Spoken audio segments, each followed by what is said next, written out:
during the summer. It's not just for the brawny toolsmiths of yore. It's being revitalized in modern society, and you too can learn to be a blacksmith. Today I'm going to go over the role of blacksmithing in the past and present, as well as talk about some of the basic tools of a blacksmith, and I'm going to show you the most basic blacksmithing technique. Gold is for the mistress, silver for the maid, copper for the craftsman cutting at his trade. Good, said the baron, sitting in his hall, but iron, cold iron, is master of them all. This is a quote from the 19th century poet Rudyard Kipling. And this is consistent of the view of blacksmiths from all the way back during the Bronze Age up until the Industrial Revolution.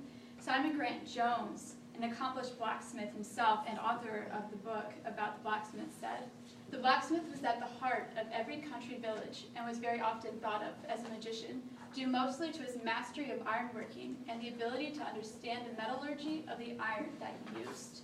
Blacksmiths made the tools for farming. They made utensils for everyday life. Civilization couldn't happen without the blacksmiths, so they were so important to civilization as we know it. However, this changed during the Industrial Revolution when the blacksmith's job began to be taken over by machines that could make those tools for them. Today, however, blacksmithing is not dead.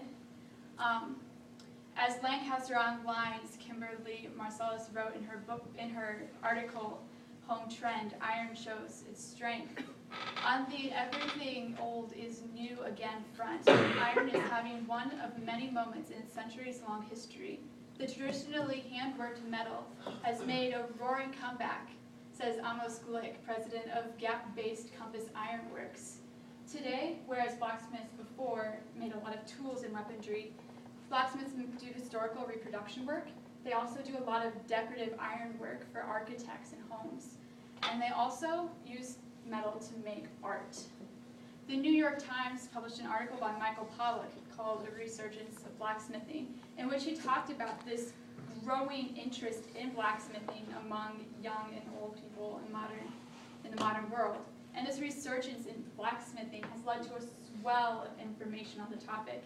You need look no further than YouTube, the internet, to find numerous tutorials and information on how to get started. Now, a lot of these tutorials that you'll find on the internet will give you information on how to make a lot of the tools you need to begin blacksmithing on your own, and also give you information on where to find them. Today, I'm just going to give you some basic information about the basic tools that you're going to be looking at. A forge. To work metal, you need to get it up to between 1,000 and 800 degrees. How you do that is oxygen. A normal fire is not going to get that hot. So what the forge does, you have a blower that's going to be pushing oxygen up into the fire to create that environment within whatever you're burning to heat up that metal. And a hammer. When you think of a hammer, you probably think of what we're all used to, a clogging hammer. This, however, is not what a blacksmith uses to make anything. If you look, it has a very small face, and if you're working this, you don't want this claw to come back up and hit you in the eye. So this is not a blacksmith's hammer.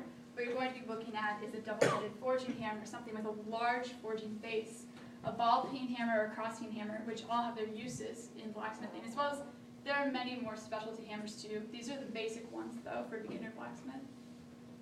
You're also going to be using an anvil. Now, an anvil for you can mean a rock. It can mean a piece of railroad track. Today I'm going to be using a brick. I wouldn't really recommend this for actual metal. I'm going to be using clay today. But the way you have a face of your anvil that's going to provide the flat surface for most of your forging needs, then you'll also have the horn of the anvil, which offers a curved surface for doing any hooks and curves in your pieces. Today I'm going to show you how to make a taper, which is the first thing that a blacksmith is going to learn to make. It's a very fundamental thing. It's just a point at the end of a piece of metal.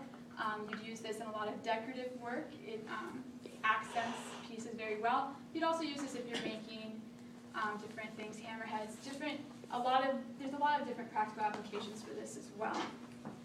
So what you're going to do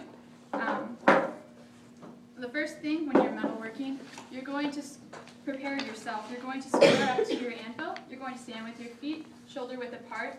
And it's very important that you use the proper swing. So you don't want to swing with your shoulder muscles because you'll get tired out very quickly.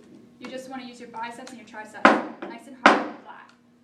You're going to take your metal, today I'm using a piece of clay, and you're going to bring it to the edge of the anvil face.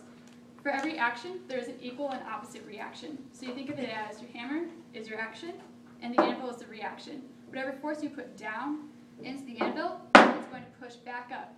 So if you put you're going to be coming down with your hammer at an angle, and if you then hold your piece of metal at an angle as well, the anvil will be doing part of the work for you. So you're going to come down at an angle, and you're going to begin to point on your piece, and you're just going to work the tip. So now I have a nice tip at the end of my piece of metal. After that, you're going to work it back up into your piece.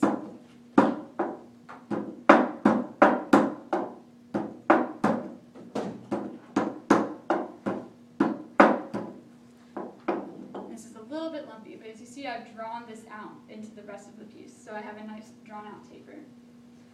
So in conclusion, we've talked about the role of blacksmithing in society in the past and in the present. We've talked about some of the basic tools you need to blacksmith, and you've even learned a basic blacksmithing technique. Remember, blacksmithing is not just for brawny toolsmiths of the past. It is for people today. It is for you. You can learn to be a blacksmith. Thank you.